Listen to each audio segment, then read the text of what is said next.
حضور کے جو غلاموں میں نام آ جائے، حضور کے جو غلاموں میں نام آ جائے، میرا بھی عشق نبی میں مقام آ جائے.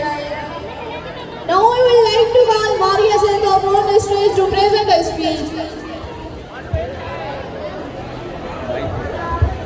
نحمده ونصلي على رسوله الكريم اما بعد فاعوذ باللہ من الشیطان الرجیم بسم اللہ الرحمن الرحیم. جناب صدر، محترم اساتذہ کرام اور میرے پیارے بھائی اور بہنوں، السلام علیکم. جناب اعلیٰ، آج مجھے جس موضوع پر لب کشائی کرنے کا موقع ملا ہے اس کا عنوان ہے سیرت النبی صلی اللہ علیہ وآلہ وسلم. صدر علی وقار، میں اپنی تقریر کا آغاز اس شعر سے کرتی ہوں.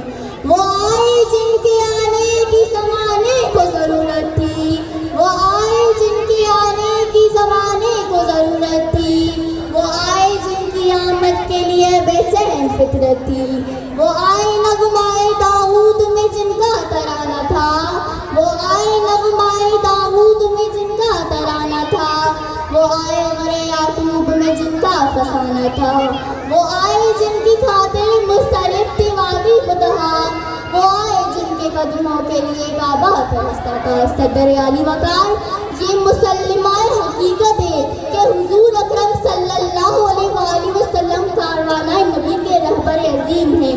آپ نے اس خط میں برست ہو کر مسلمانوں کو، انسانوں کو برق و وصل کا پیغام سنایا جو ظلم و تشدد کا مرکز بنا ہوا تھا. آپ نے اس خط میں برست ہو کر مسلمانوں کو ظلم و تشدد کا پیغام بنا ہوا تھا. جزیرہ نمائے عرب پر انسانوں کا خون پانی کی طرح بہایا جاتا تھا. معصوم بچیوں کو پیدا ہوتا ہی زندہ زمین میں دفن کر دیا جاتا تھا. کوئی ان کا باپ کہلانا ناگوار نہیں کرتا تھا. عورت کو پاؤں کی جوتی اور شرف و حیا کی کمزوری سمجھا جاتا تھا. غیرت اور حیا کا خاتمہ ہو جاتا تھا. نفرت، انتقام، وحشی و بریت کی آندیاں چل رہی تھی اور زمین کی آغوش میں دفن ہونے والی معصوم بچیوں کی روحیں خدا کی رحمت کو آواز دیتی ہے. صدر علی وقار، خدا کی رحمت کو جوش آیا. ہمارے آقا صلی اللہ علیہ وآلہ وسلم قافلہ انسانیت کے رہبر عظیم بن کر کائنات میں جلوہ اعراض ہو گئے. آپ آئے تو روتے دلوں کو قرار آ گیا. مایوس انسانوں نے سمجھا کہ جانب بہار آ گیا. کنواں کاری کی چوٹیوں پہ آواز حق گونج رہا تھا کہ وہ دیکھو نور برساتا عرب کا تاجدار آ گیا، کہ وہ دیکھو نور برساتا عرب کا تاجدار آ گیا. غلاموں بے بسوں کا غمخوار آ گیا. عالم مرتب رہنمائی دنیا کا مشکل ترین منصب ہے. پھر اس قوم کی رہنمائی جو گھٹنائیں وہ ذلت کی آخری حدوں کو چھو رہی تھی.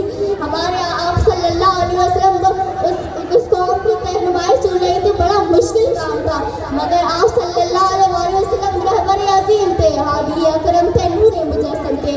قدرت نے آپ صلی اللہ علیہ وسلم کو رہبر عظیم کا منصوبہ عطا کرنے کے لیے زوال رکھا تھا. اور پھر حاضرین کرام، ہمارے آقا صلی اللہ علیہ وسلم جب اپنی کائنات میں جلوہ آراز ہونے کا پرچم اٹھا کر آگے بڑھے تو اہل انسانیت نے دیکھ کر گیا کہ محمد کی صورت میں غمخوار آ گیا، کہ محمد کی صورت میں غمخوار آ گیا. صدیوں سے جو بگڑا ہوا معاشرہ تھا، صدیوں سے جو بگڑا ہوا معاشرہ تھا، اس کو سنوارنا بڑا انتہائی مشکل کام تھا. مگر آپ کوئی عام انسان تو نہیں تھے، آپ تو محبوب خدا تھے. صدر علی وقار، میں اپنی تقریر کا اختتام اس شعر سے کرتی ہوں. قوت عشق سے ہر پست کو بالا کر دے، قوت عشق سے ہر پست کو بالا کر دے، در میں عشق محمد سے اجالا کر دے، در میں عشق محمد سے اجالا کر دے. سرکار کی آمد.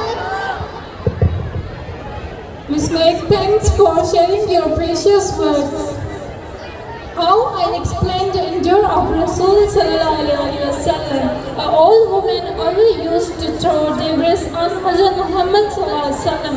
But when she got ill, our Rasul visited to her to ask about her health. Now for now, I would like to call Muqaddas Shamani and Mehak Jagrani. Muqaddas Shamani, please come on the stage for now.